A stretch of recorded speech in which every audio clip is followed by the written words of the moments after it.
నమస్కారం, reporter TV news కి స్వాగతం. హెడ్లైన్ చూద్దాం.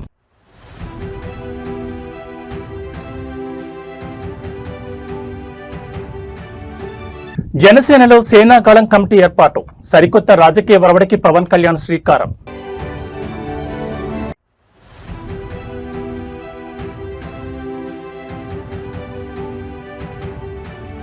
రైతు డిస్కం అన్నదాతల పాలిట మరణ శాసనం, కాంగ్రెస్ ప్రభుత్వంపై హరీష్ రావు నిప్పులు.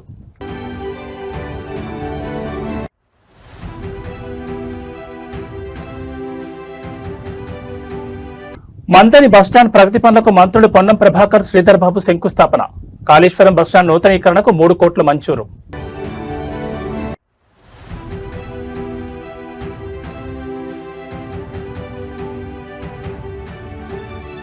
తిరుపతిలో ఒక్కసారిగా మారిన వాతావరణం, పిడుగుల మాతతో విరుచుకుపడిన కుండపోత వర్షం. ఇక వివరాలు చూస్తే, ఆంధ్రప్రదేశ్ పారిశ్రామిక రంగంలో కూటమి ప్రభుత్వం సరికొత్త చరిత్రను లిఖిస్తోంది. పెట్టుబడుల ఆకర్షణలోనే కాదు, పరిశ్రమల స్థాపనలోనూ స్పీడ్ ఆఫ్ డూయింగ్ బిజినెస్ అంటే ఏంటో అంతర్జాతీయ దిగ్గజాలకు ప్రాక్టికల్ గా చూపిస్తోంది. తిరుపతి జిల్లాలోని ప్రముఖ ఇండస్ట్రియల్ హబ్ శ్రీ సిటీలో గత ఏడాది అంటే 2025 మే నెలలో శంకుస్థాపన చేసుకున్న గ్లోబల్ ఎలక్ట్రానిక్స్ దిగ్గజం LG ఎలక్ట్రానిక్స్ సంస్థ త్వరలోనే తన పూర్తిస్థాయి వాణిజ్య ఉత్పత్తిని ప్రారంభించేందుకు సిద్ధమైంది. ఆంధ్రప్రదేశ్ ను ఎలక్ట్రానిక్స్ మ్యానుఫ్యాక్చరింగ్ హబ్ గా మార్చాలనే లక్ష్యంతో ప్రభుత్వం అడుగులు వేస్తోంది. ఇందులో భాగంగానే 2025 మే నెలలో శ్రీ సిటీలో LG ఎలక్ట్రానిక్స్ ప్లాంట్ కు శంకుస్థాపన జరిగింది. సాధారణంగా ఇలాంటి భారీ ప్లాంట్లు ఉత్పత్తి దశకు రావడానికి సంవత్సరాల సమయం పడుతుంది. కానీ కూటమి ప్రభుత్వం అధికారంలోకి వచ్చిన వెంటనే తీసుకొచ్చిన సింగిల్ విండో విధానం, సత్వర అనుమతులు, మౌలిక వస్తువుల కల్పన వల్ల ఏడుపు గడ్డల వేగంతో పనులు పూర్తయ్యాయి. ప్రభుత్వం కేవలం మాటలకే పరిమితం కాకుండా క్షేత్రస్థాయిలో పరిశ్రమలకు అండగా నిలవడంతో LG యాజమాన్యం కూడా అత్యంత వేగంగా ప్లాంట్ నిర్మాణాన్ని పూర్తి చేసి త్వరలోనే పూర్తిస్థాయి ఉత్పత్తిని ప్రారంభించబోతోంది. ఈ మెగా ప్రాజెక్ట్ ఇంత వేగంగా సాకారం కావడంలో IT, ఎలక్ట్రానిక్స్ మరియు పరిశ్రమల శాఖ మంత్రి నారా లోకేష్ పర్యవేక్షణ అత్యంత కీలక పాత్ర పోషించింది. ఎప్పటికప్పుడు LG ఉన్నతాధికారులతో సమీక్షలు జరుపుతూ వారికి కావలసిన అన్ని రకాల పరిపాలనాపరమైన సహకారాన్ని లోకేష్ స్వయంగా అందించారు. LG ఎలక్ట్రానిక్స్ ప్లాంట్ పూర్తి స్థాయిలో అందుబాటులోకి రావడం ద్వారా తిరుపతి, చిత్తూరు, నెల్లూరు జిల్లాలతో పాటు రాయలసీమ ప్రాంతానికి చెందిన వేలాది మంది స్థానిక యువతకు పారిశ్రామిక రంగంలో అత్యుత్తమ ఉద్యోగ ఉపాధి అవకాశాలు లభించబోతున్నాయి. ప్రభుత్వాల చిత్తశుద్ధి, పాలకుల విజన్ తోడైతే పరిశ్రమలు ఎంత వేగంగా వస్తాయనడానికి LG ఎలక్ట్రానిక్స్ ప్లాంటే ఒక సజీవ సాక్ష్యం. స్పీడ్ ఆఫ్ డూయింగ్ బిజినెస్ నినాదంతో ఏపీ మున్ముందు మరిన్ని పెట్టుబడులను ఆకర్షించడం ఖాయంగా కనిపిస్తోంది.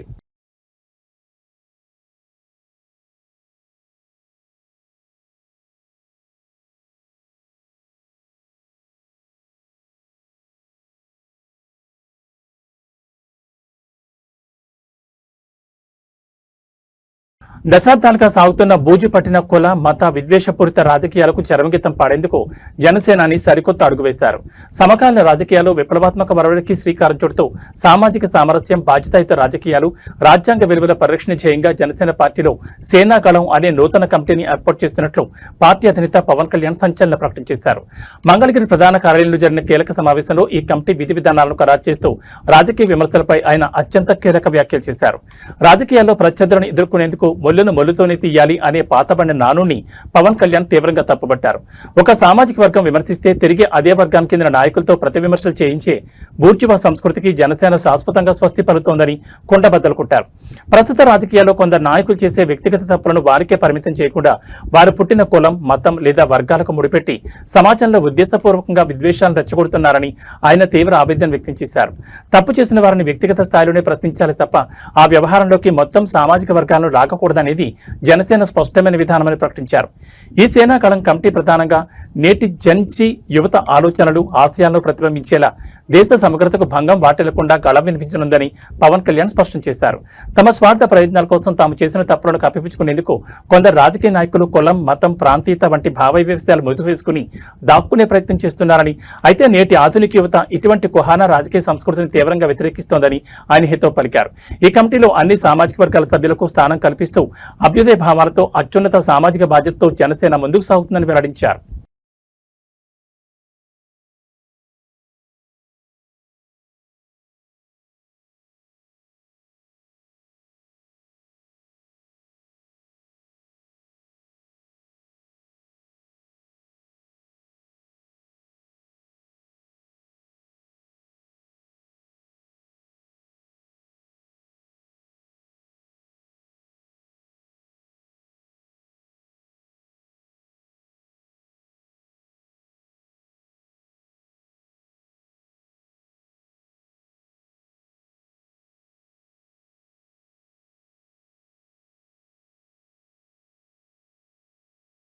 ఆధ్యాత్మికత ఉట్టిపడేలా తెలంగాణలోని ప్రముఖ త్రివేణి సంగమ పుణ్యక్షేత్రం కాళేశ్వరం ఇవాళ భక్తజన సందోహంగా మారింది.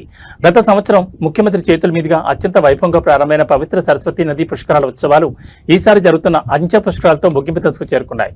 ఈ పవిత్రమైన అంచె పుష్కరాల ముగింపు వేడుకల కార్యక్రమానికి రాష్ట్ర గవర్నర్ ముఖ్య అతిథిగా విచ్చేశారు.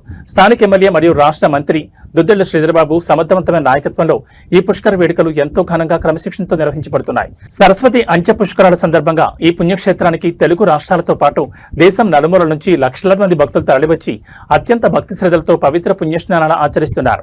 పుణ్యనదిలో మునకలేసి పుణ్యాన్ని ముట్టగట్టుకోవడంతో పాటు తమ కుటుంబాల భవిష్యత్ బాగుండాలని, అందరికీ శుభం కలగాలని భక్తులు స్వామివారిని ప్రార్థిస్తున్నారు. ముఖ్యంగా ఈ వేడుకల సందర్భంగా తెలంగాణ రాష్ట్రంతో పాటు దేశమంతటా సకాలంలో సమృద్ధిగా వర్షాలు కురవాలని, తద్వారా దేశ రైతాంగం సస్యశ్యామలంగా వర్ధిల్లాలని, ప్రజలందరూ ఆయురారోగ్యాలతో సుఖ సంతోషాలతో వర్ధిల్లాలని పండితులు, భక్తులు ప్రత్యేక పూజలు నిర్వహించారు. ఈ వేడుకల్లో భాగంగా ఇటీవలే కాశీ విశ్వేశ్వర క్షేత్రానికి చెందిన వేద పండితులు ఇక్కడ లోక కళ్యాణం కోసం సమర్పించిన పవిత్రమైన దివ్యహారతిని భక్తులు కనులారా వీక్షించి తరించారు. ఇక్కడి గురువుగారు మరియు వేద పండితులు నిర్వహిస్తున్న ప్రతి కార్యక్రమం కేవలం లోక కళ్యాణార్థం మరియు విశ్వశాంతి కోసమేనని స్పష్టం చేశారు. ఆధ్యాత్మికంగా కాశీ క్షేత్రంలోని విశ్వేశ్వరునికి ఇక్కడి కాళేశ్వర ముక్తేశ్వర స్వామి సన్నిధికి ఎంతో అద్భుతమైన అంతర్గత పోలికలున్నాయని పండితులు చెబుతున్నారు. అందుకే ఇది ఒక అత్యంత విశిష్టమైన క్షేత్రంగా ప్రసిద్ధి కాంచింది. ఈ సరస్వతి అంచె పుష్కరాల్లో పాల్గొని స్వామివారిని దర్శించుకున్న ప్రతి ఒక్క భక్తునికి మరియు ప్రజలందరికీ సర్వశుభాలు కలగాలని భగవంతుని ప్రార్థిస్తున్నట్లు ఆలయ వర్గాలు తెలిపాయి. గత సంవత్సరం గౌరవ ముఖ్యమంత్రి గారు ప్రారంభిస్తే ఈసారి అంచె పుష్కరాలకు సంబంధించి మరి గౌరవ గవర్నర్ గారు వచ్చి స్థానిక శాసనసభ్యుడు గౌరవనీయులు మంత్రి పెద్దల శ్రీధరబాబు గారి నాయకత్వంలో లక్షలాది మంది వచ్చి మరి పుష్కర స్నానం గావించుకొని పుణ్యాన్ని పొంది వారు భవిష్యత్తుకు సంబంధించి మంచి జరగాలని, తెలంగాణ రాష్ట్రం అంతా కూడా లేదా దేశమంతా కూడా మంచి సుభిక్షమైన వర్షాలు పడి సస్యశ్యామలంగా రైతాంగము అందరూ సుఖ సంతోషంతో ఉండాలని, ఆయురారోగ్యాలతో ఉండాలని, అందరూ కూడా తాము బాగుండాలి, అందరూ బాగుండాలని కోరుకున్నటువంటి పుష్కర స్థానం లోపల ముఖ్యంగా ఇప్పుడే మనం భారతులు కాశీ విశ్వేశ్వర పండితులు చూడడం జరిగింది. వారందరూ కూడా లోక కళ్యాణం కొరకు, గురుగారు కూడా అందరు ఎవరు ఏం చేసినా ఇది లోక కళ్యాణం కొరకు జరుగుతున్నటువంటి కార్యక్రమంగా కాళేశ్వర ముక్తేశ్వర స్వామి సన్నిధిలో ఒక విశిష్టమైనటువంటి అక్కడ కాశీ విశ్వేశ్వరుడు, ఇక్కడ కాళేశ్వర ముక్తేశ్వరుడుగా పోలిక ఉన్నటువంటి దేవాలయ పరిధిలో జరిగినటువంటి సరస్వతి అంత్య పుష్కరాలకు సంబంధించి పాల్గొన్నటువంటి ప్రతి ఒక్కరికి శుభం జరగాలని అమ్మవారిని ప్రార్థిస్తూ అందరికీ నమస్కారం చెప్తూ సెలవుకుంటాను. తెలంగాణలో వ్యవసాయ విద్యుత్ సరఫరా, రైతు డిస్కం ఏర్పాటు ప్రతిపాదనలపై అధికార ప్రతిపక్షాల మధ్య రాజకీయ సెగలు రాచుకున్నాయి. కాంగ్రెస్ ప్రభుత్వం తీసుకురావాలని చూస్తున్న రైతు డిస్కం విధానం రాష్ట్రంలోని అన్నదాతల పాలిట ఒక పెద్ద శాపంగా మారబోతోందని మాజీ మంత్రి బీఆర్ఎస్ సీనియర్ నేత హరీష్ రావు తీవ్రస్థాయిలో ధ్వజమెత్తారు. గత బీఆర్ఎస్ ప్రభుత్వం ఎంతో ప్రతిష్టాత్మకంగా అందించిన 24 గంటల ఉచిత విద్యుత్ పథకానికి ఎసరు పెట్టడానికి ఈ కొత్త డిస్కంల ముసుగులో ప్రభుత్వం కుట్రలు చేస్తోందని ఆయన ఆరోపించారు. తెలంగాణ భవన్లో జరిగిన మీడియా సమావేశంలో హరీష్ రావు కాంగ్రెస్ ప్రభుత్వ విద్యుత్ విధానాలపై నిప్పులు చెరిగారు. దేశంలోని ఎక్కడా లేని విధంగా కేసీఆర్ రైతాంగానికి ఉచితంగా నాణ్యమైన 24 గంటల కరెంట్ ఇస్తే ప్రస్తుత ప్రభుత్వం దాన్ని నిర్వీర్యం చేసేందుకు ప్రయత్నిస్తోందని మండిపడ్డారు. రైతు డిస్కం పేరుతో వ్యవసాయ రంగాన్ని విడదీసి భవిష్యత్తులో సబ్సిడీలను ఎత్తివేయడానికి, బావుల దగ్గర మీటర్లు పెట్టడానికి పునాది వేస్తున్నారని ఆగ్రహం వ్యక్తం చేశారు. డిస్కంల విభజన జరిగితే రైతులకు అదనపు భారం పడుతుందని, ఇది ముమ్మాటికి అన్నదాతల గొంతు కోసే చర్యనని ఆయన దుయ్యబట్టారు. రాష్ట్రంలో ఇప్పటికే పలు జిల్లాల్లో అర్ధరాత్రి కరెంట్ ఇస్తూ లో వోల్టేజ్ సమస్యలతో రైతులను ఇబ్బందులు గురిచేస్తున్నారని హరీష్ రావు పేర్కొన్నారు. సమయానికి విద్యుత్ అందక పంటలు ఎండిపోతున్నాయని, వోల్టేజ్ హెచ్చుతగ్గుల వల్ల వేలాది రూపాయల విలువైన మోటార్లు కాలిపోతుంటే ప్రభుత్వం కనీసం పట్టించుకోవడం లేదని ఆవేదన వ్యక్తం చేశారు. ఇలాంటి క్లిష్ట పరిస్థితుల్లో సహాయం చేయాల్సింది పోయి రైతు డిస్కం అంటూ కొత్త ప్రయోగాలతో గందరగోళం సృష్టించడం సరికాదన్నారు. రైతుల పక్షాన్ని నిలబడి ఈ నిర్ణయాన్ని బీఆర్ఎస్ గట్టిగా వ్యతిరేకిస్తుందని ఆయన స్పష్టం చేశారు. ఈరోజు ఏ ఊరికన్నా పోదాం. ఈ మధ్యకాలంలో నేను నర్సాపూర్ సబ్ స్టేషన్కి వెళ్ళినా, సిద్దిపేటలో సబ్ స్టేషన్కి వెళ్ళినా, ఎక్కడికి వెళ్ళినా రైతులకు ఈరోజే 13 గంటలకు మించి కరెంట్ రావడం లేదు. 13 అవర్స్ కూడా కరెంట్ రావడం లేదు. ఈరోజు నువ్వేదో 24 గంటల ఉచిత విద్యుత్తు ఇవ్వడానికి నేను ఆర్పీడీసీఎల్ పెడుతున్నా అని చెప్పినావు. ఈరోజు రాష్ట్రంలో ఎక్కడ కూడా రైతులకు 13 గంటల ఉచిత అంటే మించి ఉచిత విద్యుత్తు రావడం లేదు. ఇవాళ నీ ఆర్పీడీసీఎల్ ఏర్పాటుతో 8-9 గంటలు కూడా రాని పరిస్థితి ఏర్పడుతుంది. ఇలా గుజరాత్లో కేవలం రైతులకు 7 గంటల కరెంటే వస్తుంది. కాంగ్రెస్ పాలిస్తున్న కర్ణాటకలో 8 గంటల కరెంటు మాత్రమే వస్తుంది. రేపు తెలంగాణలో కూడా అదే జరగబోతా ఉంది. భౌతిక ఇంధన మరియు పారిశ్రామిక రంగానికి గుండెకాయ లాంటి బొగ్గు మైనింగ్ విభాగాల బలోపేతమే లక్ష్యంగా కేంద్ర ప్రభుత్వం వేగవంతమైన అడుగులు వేస్తోంది. ఇందులో భాగంగా కేంద్ర బొగ్గు మరియు గనుల శాఖ మంత్రి ఒడిశా రాజధాని భువనేశ్వర్ చేరుకున్నారు. భువనేశ్వర్ ఎయిర్పోర్టుకు చేరుకున్న కేంద్ర మంత్రికి దేశంలోని ప్రముఖ ప్రభుత్వ రంగ సంస్థలైన మహానది కోల్ఫీల్డ్స్ లిమిటెడ్ మరియు నేషనల్ అల్యూమినియం కంపెనీ లిమిటెడ్ ఉన్నతాధికారులు ప్రతినిధులు ఘన స్వాగతం పలికారు. దేశంలోని అత్యధిక ఖనిజ సంపద కలిగిన రాష్ట్రాల్లో ఒకటైన ఒడిశాలో కేంద్ర ప్రభుత్వం అనుబంధ బొగ్గు గనుల శాఖల పనితీరును స్వయంగా పర్యవేక్షించేందుకు కేంద్ర మంత్రి ఈ పర్యటన చేపట్టారు. భువనేశ్వర్ చేరుకున్న వెంటనే ల్యాండ్ స్లైడ్ కంపెనీలైన మహానది కోల్ఫీల్డ్స్ మరియు నాల్కోకు చెందిన అగ్రశ్రేణి అధికారులు మంత్రిని కలిసి క్షేత్రస్థాయి పరిస్థితులపై ప్రాథమిక సమాచారం అందించారు. దేశీయంగా బొగ్గు ఉత్పత్తిని పెంచడం, అల్యూమినియం ముడిసరు కొరత లేకుండా చూడడంలో ఒడిశాలోని ఈ ప్రాజెక్టులు అత్యంత కీలక పాత్ర పోషిస్తున్న తరుణంలో కేంద్ర మంత్రి ఈ రాక పారిశ్రామిక వర్గాల్లో తీవ్ర ఆసక్తిని రేకెత్తిస్తోంది. ఈ పర్యటనలో అత్యంత ప్రధానమైన ఘట్టం రేపు ఆవిష్కృతం కాబోతోంది. కేంద్ర బొగ్గు మరియు గనుల మంత్రిత్వ శాఖల ఆధ్వర్యంలో 2 వేర్వేరు ఉన్నత స్థాయి సమీక్షా సమావేశాలను మంత్రి స్వయంగా చేయనున్నారు. బొగ్గు మరియు గనుల రంగాల్లోని ప్రధాన స్టేక్ హోల్డర్లతో మంత్రి ముఖాముఖి చర్చలు జరపనున్నారు. దేశంలో పారిశ్రామిక ప్రగతిని పరుగులు పెట్టించేందుకు, మైనింగ్ ప్రక్రియను మరింత సులభతరం చేసేందుకు మరియు పర్యావరణ హిత పద్ధతుల్లో ఉత్పత్తిని పెంచేందుకు తీసుకోవాల్సిన వినూత్న నిర్ణయాలపై రేపటి సమావేశంలో ఒక పటిష్టమైన రోడ్ మ్యాప్ను సిద్ధం చేయనున్నట్లు మంత్రిత్వ శాఖ వర్గాలు స్పష్టం చేశాయి.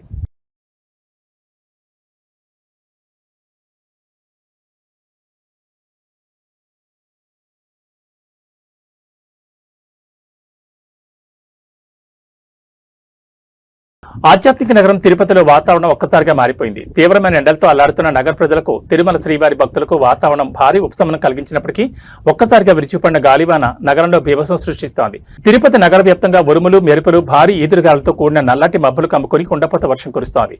మధ్యాహ్నం వరకు తీవ్రమైన పగటి ఉష్ణోగ్రతలతో ఉక్కపోతగా ఉన్న తిరుపతి నగరంలో సాయంత్రానికి వాతావరణం పూర్తిగా చల్లబడింది. ఆకాశంలో దట్టమైన మేఘాలు కమ్ముకుని చూస్తుండగానే పిడుగుల మొత్తలతో కూడిన భారీ వర్షం ప్రారంభమైంది. గంటకు 30 నుంచి 40 కిలోమీటర్ల వేగంతో వీస్తున్న ఈదురుగాలుల కారణంగా నగరంలోని పలు ప్రాంతాల్లో చెట్ల కొమ్మలు విరిగిపడ్డాయి. ఫ్లెక్సీలు, హోర్డింగ్లు గాలికి ఎగిరిపోయాయి. ఆకస్మిక వానతో రహదారిపై వెళ్తున్న వాహనదారులు, ముఖ్యంగా ద్విచక్ర వాహనదారులు తీవ్ర ఇబ్బందులు పడుతున్నారు. నగరంలో ముందస్తు జాగ్రత్తగా పలు ఏరియాలో విద్యుత్ సరఫరాను అధికారులు నిలిపివేశారు. ఈ భారీ వర్షం కారణంగా తిరుమల యాత్రికులు తీవ్ర ఇబ్బందులు ఎదుర్కొంటున్నారు. అలిపిరి నడకదారి, శ్రీవారి మెట్ల మార్గాల్లో వెళ్తున్న భక్తులు ఒక్కసారిగా కురిసిన వర్షానికి తలదాచుకునేందుకు షెడ్ల వైపు పరుగులు తీశారు. తిరుమల కొండపై కూడా మేఘాలు దట్టంగా కమ్ముకోవడంతో ఘాట్ రోడ్లో ప్రయాణించే వాహనదారులు అత్యంత అప్రమత్తంగా ఉండాలని అధికారులు సూచిస్తున్నారు. మంచు, వర్షం కారణంగా రోడ్లు జారుడుగా మారే ప్రమాదం ఉండడంతో వాహనాల వేగాన్ని తగ్గించి హెడ్ లైట్లు ఆన్ చేసుకుని ప్రయాణించాలని ట్రాఫిక్ పోలీసులు హెచ్చరికలు జారీ చేశారు.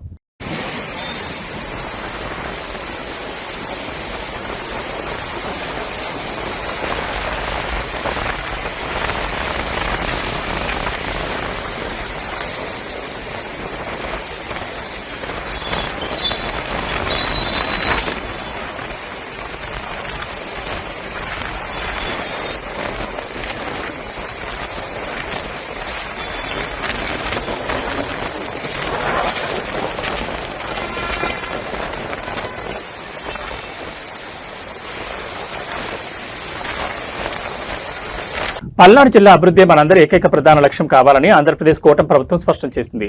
ప్రభుత్వం మరియు పార్టీ కార్యక్రమాల్లో పల్నాడు జిల్లా ఎల్లప్పుడూ ఉత్తమ పనితీరుతో రాష్ట్రంలోని మెరుగైన స్థానంలో నిలిచేలా సరికొత్త కార్యాచరణను సిద్ధం చేసింది. సీనియర్ నాయకులు సత్తెనపల్లి ఎమ్మెల్యే కన్నా లక్ష్మీనారాయణ నివాసంలో ఆదివారం రాత్రి పల్నాడు జిల్లా ప్రగతిపై ఒక ఉన్నత స్థాయి సమీక్ష సమావేశం జరిగింది. జిల్లా ఇన్ఛార్జ్ మంత్రి గొట్టిపాటి రవికుమార్, నరసరావుపేట ఎంపీ లావు శ్రీకృష్ణదేవరాయలతో పాటు జిల్లా పరిధిలోని కూటమి ఎమ్మెల్యేలు ఈ భేటీలో పాల్గొని పల్నాడు ఫ్యూచర్ ప్లాన్పై సుదీర్ఘంగా చర్చించారు. గతంలో తీవ్ర నిర్లక్ష్యానికి గురైన పల్నాడు జిల్లాను కూటమి ప్రభుత్వంలో అభివృద్ధి, సంక్షేమ రంగాల్లో అగ్రస్థానంలో నిలపాలని దృఢ సంకల్పాన్ని నేతలు వ్యక్తపరిచారు. ఈ సందర్భంగా ఇన్ఛార్జ్ మంత్రి గొట్టిపాటి రవికుమార్ మాట్లాడుతూ జిల్లాలో ప్రభుత్వ పథకాలు, మౌలిక వసతుల కల్పన వంటి కార్యక్రమాలు క్షేత్రస్థాయిలోకి వేగంగా వెళ్లాలని అధికారులకు, ప్రజాప్రతినిధులకు దిశానిర్దేశం చేశారు. జిల్లా ప్రగతి గ్రాఫ్ రాష్ట్రంలోనే టాప్ లో ఉండాలని, అందుకోసం కూటమి నేతలంతా సమన్వయంతో ముందుకు సాగాలని పిలుపునిచ్చారు. ఈ కీలక సమావేశంలో ప్రధానంగా జిల్లా అభివృద్ధికి సంబంధించిన ప్రతిష్టాత్మక సర్ విధానాల అమలుపై నేతలు రోడ్ మ్యాప్ ను ఖరారు చేశారు. పట్టణ, గ్రామీణ ప్రాంతాల సమతుల్య అభివృద్ధి దీని ముఖ్య ఉద్దేశం.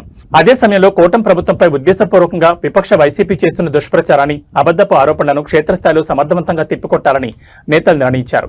ప్రభుత్వం చేస్తున్న మంచి పనులను, రాబోయే ప్రాజెక్టులను సోషల్ మీడియా మరియు ప్రజాక్షేత్రం ద్వారా ప్రజల్లోకి బలంగా తీసుకెళ్లాలని ఎంపీ లావు శ్రీకృష్ణదేవరాయలు, ఎమ్మెల్యే కన్నా లక్ష్మీనారాయణ సహా పలువురు ఎమ్మెల్యేలు ఈ సందర్భంగా స్పష్టం చేశారు.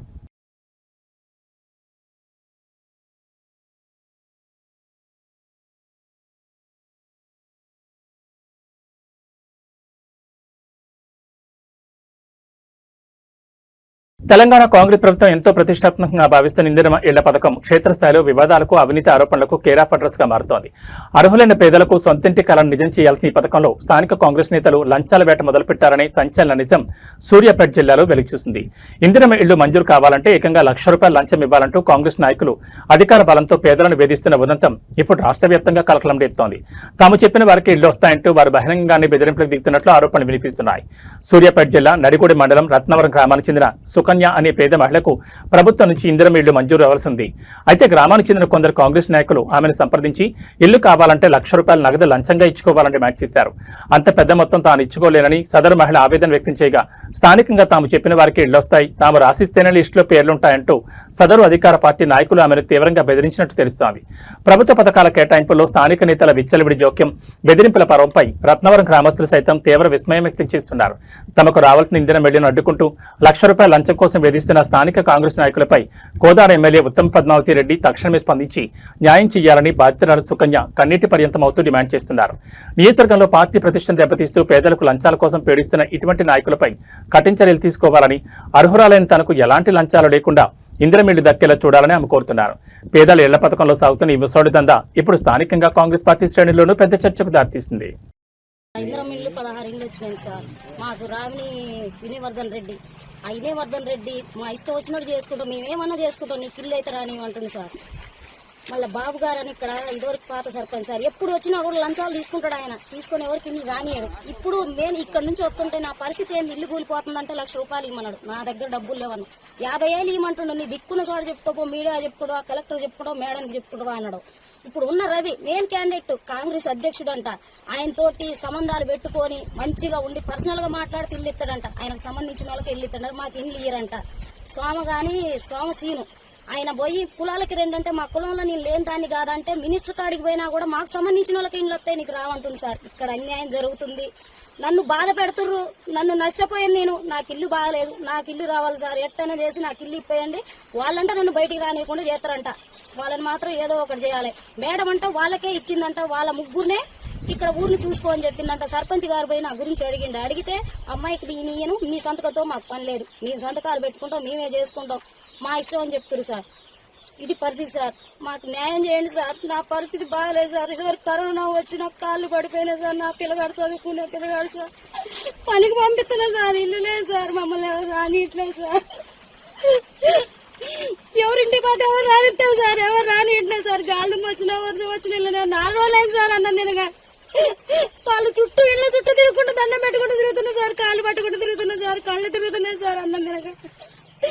నాకు న్యాయం కావాలి సార్, నన్ను చంపుతారంట సార్, పోలీస్ స్టేషన్లో కేసు పెడతారంట సార్, నన్ను చంపుతారంట సార్, నాకు న్యాయం కావాలి సార్, వాళ్ళని ఏమన్నా చేయాలని నాకు న్యాయం చేయండి సార్. పోలే సార్, ఎమ్మెల్యే కాడికి పోయినా, మేడం కాడికి పోయినా, ఆడికి పోయినా మా కాడికి రావాల్సిందే, మేము చూసుకుంటాం అంటారు సార్. వాళ్ళని ఏదన్నా ఒకటి చేసి నాకు న్యాయం చేసి నాకు ఇల్లు కావాలి సార్. వచ్చిన పేరు తీసేస్తారు సార్, వాళ్ళకి సంబంధం ఉన్న వాళ్ళకి ఇస్తారంట, వేరే వాళ్ళకి ఇయ్యరంట. లంచాలు కావాలి సార్, మరి నా దగ్గర ఏం లేదు సార్, తినడానికి వెళ్ళక పనికి పోతున్నా సార్, నా పిల్లగాడు చిన్న పిల్లగాడు సార్, పనికి తీసిపోతున్నా సార్, మాకు అండ లేరు, ఎవరు లేరు సార్, ఆ కులం లేదు, ఏది లేదు సార్, నన్ను బాధపడ. తెలంగాణ రాష్ట్రంలో ప్రజా రవాణా వ్యవస్థను మరింత ఆధునీకరిస్తూ ప్రయాణికులకు అత్యున్నత సేవలు అందించడమే లక్ష్యంగా ప్రభుత్వం అడుగులు వేస్తోంది. మందని మరియు కాళేశ్వరం బస్టాండ్ల అభివృద్ధితో ఈ ప్రాంతంలో రవాణా సేవలు సరికొత్త మైలురాయిలు అందించుకోబోతున్నాయి. ఆదివారం నాడు మందని మున్సిపాలిటీ పరిధిలోని బస్టాండ్లో 93 లక్షల వ్యయంతో చేపట్టనున్న అదనపు ప్లాట్ఫారాలు, ఇతర ప్రగతి పనులకు రాష్ట్ర రవాణా శాఖ మంత్రి పొన్నం ప్రభాకర్, ఐటీ పరిశ్రమల శాఖ మంత్రి దుద్దిల శ్రీధర్ బాబు, జిల్లా కలెక్టర్ కోయి శ్రీహర్షితో కలిసి ఘనంగా శంకుస్థాపన చేశారు. మందని బస్టాండ్లో రద్దీని తట్టుకునేలా 74 లక్షల వ్యయంతో 2 అదనపు ప్లాట్ఫారాల నిర్మాణానికి, మరో 19 లక్షలతో ఇతర మౌలిక వస్తువుల పనులకు మంత్రులు పునాది వేశారు. ఈ సందర్భంగా మంత్రి పొన్నం ప్రభాకర్ మాట్లాడుతూ స్థానిక మంత్రి శ్రీధర్ బాబు సూచనల మేరకు మందనితో పాటు ప్రముఖ పుణ్యక్షేత్రమైన కాళేశ్వరం బస్టాండ్ నూతనీకరణకు ఏకంగా 3 కోట్లు మంజూరు చేసినట్టు తెలిపారు. కాళేశ్వరం ముక్తేశ్వర స్వామి దేవస్థానం అభివృద్ధిలో ఆర్టీసీ కీలక పాత్ర పోషిస్తోందని, త్వరలోనే పెద్దపల్లి బస్ డిపోను కూడా ప్రారంభించి ఈ ప్రాంత ప్రజల దశాబ్దాల కాలం నిజం చేస్తామని మంత్రి శ్రీధర్ బాబు స్పష్టం చేశారు. మహాలక్ష్మి పథకంలో భాగంగా మహిళలకు ఇప్పటి వరకు 310 కోట్లకు పైగా జీరో టికెట్లు జారీ చేసే రికార్డు సృష్టించామని మంత్రులు గుర్తు చేశారు. చేశారు. ఈ పర్యటనలో రవాణా శాఖ మంత్రి పొన్నం ప్రభాకర్ రాబోయే గోదావరి పుష్కరాలు 2027పై కీలక అప్డేట్ ఇచ్చారు. పుష్కరాల నిర్వహణ కోసం ప్రభుత్వం ఇప్పటికే కేబినెట్ సబ్ కమిటీని నియమించిందని, కుంభమేళాను తలపించే స్థాయిలో భారీ రవాణా సదుపాయాలతో కూడిన సమగ్ర కార్యాచరణను సిద్ధం చేస్తున్నామని చెప్పారు. లక్షలాదిగా తరలివచ్చే భక్తులకు ఎలాంటి ఇబ్బందులు రాకుండా ప్రత్యేక బస్సులను నడుపుతామన్నారు.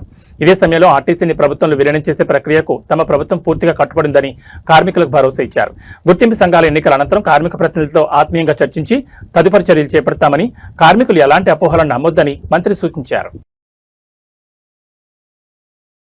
పచ్చడి ప్రియులకు బులియన్ మార్కెట్ నుంచి వరుసగా శుభవార్తలు అందుతున్నాయి. నిన్నటి భారీ పతనం తర్వాత హైదరాబాద్ బులియన్ మార్కెట్లో ఇవాళ కూడా బంగారం ధరలు మరింతగా దిగొచ్చాయి. అంతర్జాతీయ మార్కెట్లలో కదలికలు మరియు స్థానిక డిమాండ్ తగ్గడంతో ఇవాళ అటు 24 క్యారెట్ల మేలిమి బంగారం, ఇటు ఆభరణాల తయారీకి వాడే 22 క్యారెట్ల పచ్చడి ధరలు ఒక్కసారిగా కిందికి పతనమయ్యాయి. పెళ్లిళ్ల సీజన్ నడుస్తున్న తరుణంలో ఈ ఆకస్మిక ధరల తగ్గుదల వినియోగదారులకు పెద్ద ఊరటనిస్తోంది. హైదరాబాద్ బులియన్ మార్కెట్ తాజా రికార్డుల ప్రకారం ఇవాళ ఉదయం నుంచే పచ్చడి ధరల్లో ఒడిదుడుకులు కనిపించాయి. పెట్టుబడిదారులు ఎక్కువగా చూసి 24 క్యారెట్ల 10 గ్రాముల మేలిమి బంగారం ధర ఇవాళ ఏకంగా 820 రూపాయల పతనమై ప్రస్తుతం 1,56,226 వద్ద కొనసాగుతోంది. మరోవైపు సామాన్య వినియోగదారుల ఆభరణాల కోసం కొనుగోలు చేసే 22 క్యారెట్ల 10 గ్రాముల గోల్డ్ రేట్ కూడా ఇవాళ భారీగా క్షీణించింది. 22 క్యారెట్ల పత్తిపై 750 రూపాయల మేర తగ్గి ప్రస్తుతం మార్కెట్లో 1,43,200 పలుకుతోంది. ఇక బంగారంతో పోలిస్తే ఇవాళ వెండి ధరలో ఎలాంటి మార్పు లేకుండా స్థిరంగా కొనసాగడం గమనార్హం. హైదరాబాద్ మార్కెట్లో కిలో వెండి రేటు నిన్నటి ముగింపు ధరైన 2,90,000 వద్దే స్థిరంగా ట్రేడ్ అవుతోంది. అయితే బులియన్ మార్కెట్ నిపుణులు చెప్తున్న దాని ప్రకారం ఈ ప్రకటించిన ధరలు ప్రధాన నగరాల హోల్సేల్ మార్కెట్ ఆధారంగా ఉంటాయని, తెలుగు రాష్ట్రాల్లోని వివిధ జిల్లాలను బట్టి స్థానిక షోరూంలలో ఉండే మేకింగ్ ఛార్జీలు మరియు జీఎస్టీల పరిధిని బట్టి తుది రిటైల్ ధరల్లో స్వల్ప వ్యత్యాసాలు ఉండే అవకాశం ఉందని స్పష్టం చేస్తున్నారు. ఇక వాతావరణ విషయానికి వస్తే తెలుగు రాష్ట్రాల ప్రజలకు వాతావరణ శాఖ కీలక అలర్ట్ జారీ చేసింది. అటు తీవ్రమైన ఎండలు, ఇటు అకాల వర్షాల మిశ్రమ పరిస్థితులు మరికొన్ని రోజుల పాటు కొనసాగుతాయని భారత వాతావరణ శాఖ వెల్లడించింది. 2 రాష్ట్రాల్లోనూ పగటి ఉష్ణోగ్రతలు 40 డిగ్రీలపైనే నమోదవుతున్నప్పటికీ ఉపరితల ఆవర్తన ప్రభావంతో ఇవాళ తెలంగాణ, ఆంధ్రప్రదేశ్లోని పలు జిల్లాలు ఉరుములు మెరుపులతో కూడిన ఓ మోస్తరు వర్షాలు పడే అవకాశం ఉందని స్పష్టం చేసింది. ఈ మేరకు పలు జిల్లాలకు ఎల్లో అలర్ట్ కూడా జారీ అయింది. ఇవాళ రాష్ట్ర వ్యాప్తంగా వాతావరణంలో ఆకస్మిక మార్పులు చోటు చేసుకోనున్నాయి. ముఖ్యంగా ఉత్తర మరియు దక్షిణ తెలంగాణ జిల్లాలైన ఆదిలాబాద్, నిర్మల్, మంచిర్యాల్, నిజామాబాద్, జగిత్యాల, రాజన్న సిరిసిల్ల, మెదక్, కామారెడ్డి, వనపర్తి మరియు జోగులాంబ గద్వాల జిల్లాలో ఉరుములు, ఎదురుగాలతో కూడిన మోస్తరు వర్షాలు కురిసే ఛాన్స్ ఉందని ఐఎండీ తెలిపింది. వీటితోడు రాజధాని గ్రేటర్ హైదరాబాద్ పరిధిలోనూ సాయంత్రానికి ఆకాశం పూర్తిగా మేఘావృతమై నగరంలోని పలు ప్రాంతాల్లో భారీ ముసురుతో కూడిన వర్షాలు పడతాయని హెచ్చరించింది. గాలి వేగం ఎక్కువగా ఉండే ప్రమాదం ఉన్నందున ప్రజలు చెట్ల కింద, హోర్డింగ్ల కింద నిలబడొద్దని అధికారులు సూచించారు. ఏపీలోని రాయలసీమ ప్రాంతంపై ఈ అకాల వర్షాల ప్రభావం ఎక్కువగా ఉండబోతోంది. ప్రధానంగా అనంతపురం, శ్రీ సత్యసాయి, వైఎస్ఆర్ కడప, అన్నమయ్య మరియు చిత్తూరు జిల్లాలో ఇవాళ వర్షాలు కురిసే అవకాశం ఉందని వాతావరణ కేంద్రం పేర్కొంది. గత కొన్ని రోజులుగా భానుడి బగబగలతో రికార్డు స్థాయి ఉష్ణోగ్రతలతో అలడిపోతున్న రాయలసీమ వాసులకు ఈ ఆకస్మిక వానలు తీవ్రమైన ఉక్కపోత నుంచి పెద్ద ఉపశమనాన్ని ఇవ్వనున్నాయి. అయితే వర్షం పడే సమయంలో పిడుగులు పడే ప్రమాదం ఉన్నందున తోటల్లో, పొలాల్లో ఉండే రైతులు, పశువుల కాపర్లు సురక్షితమైన కట్టడాల కింద ఆశ్రయం పొందాలని ఏపీ విపత్తుల నిర్వహణ సంస్థ హెచ్చరిస్తోంది.